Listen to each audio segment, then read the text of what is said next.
നെയ്യാറ്റിൻകര മഞ്ചവിളാകത്ത് വീടിന്റെ വാതിലിൽ വൈദ്യുതി കടത്തിവിട്ട് വീട്ടുകാരെ അപായപ്പെടുത്താൻ ശ്രമം. ഇന്ന് രാവിലെയാണ് സംഭവം. വൈദ്യുതി മീറ്ററിൽ നിന്നും വയർ വീടിന്റെ വാതിലിൽ കണക്ട് ചെയ്ത് വൈദ്യുതി കടത്തിവിട്ടാണ് അപായപ്പെടുത്തുവാനുള്ള ശ്രമം. മഞ്ചവിളാകം ഗ്രേസ് വില്ലയിൽ രമ്യയുടെ മകൻ 13 വയസ്സുള്ള അലനാണ് ഷോക്കേറ്റത്. രമ്യയും പരിക്കേറ്റ അലനും മറ്റൊരു മകൻ അബിനുമാണ് വീട്ടിൽ താമസം.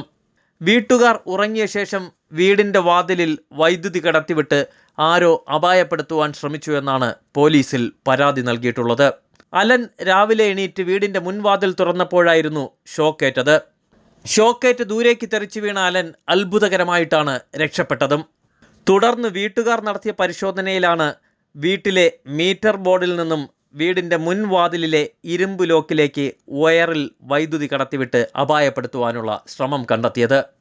രമ്യയും 2 കുട്ടികളുമാണ് ഈ വീട്ടിൽ താമസിക്കുന്നത്.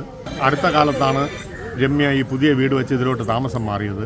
ഇന്ന് രാവിലെ രമ്യയുടെ മൂത്ത മകൻ അലൻ ഉറക്കമെണീറ്റ് വന്ന് ഫ്രണ്ട് ഡോറിൻ്റെ ഈ ഡോറിൽ ലോക്കിൽ പിടിക്കുമ്പോഴത്തേക്കും അലനെ ഷോക്കേറ്റ് വീഴുകയുണ്ടായി. അത് കഴിഞ്ഞ് അവർ ഷോക്കേറ്റ് വീണത് കണ്ട് അലനും രമ്യയും എല്ലാം തന്നെ രമ്യ സഹോദരനെ വിളിച്ചു വരുത്തി അവർ പുറകിലെ വാതിലൂടെ തുറന്ന് മുൻവശത്ത് വന്നപ്പോൾ മെയിനിൽ നിന്ന് ഒരു വയർ പിടിച്ച് ഈ ലോക്കിൽ കൊണ്ടുവന്ന് ഫ്രണ്ടിലെ ലോക്കിൽ കണക്ട് ചെയ്തിരിക്കുന്നതാണ് അവർക്ക് കാണാൻ കഴിഞ്ഞത്. രാത്രി 1 മണിവരെ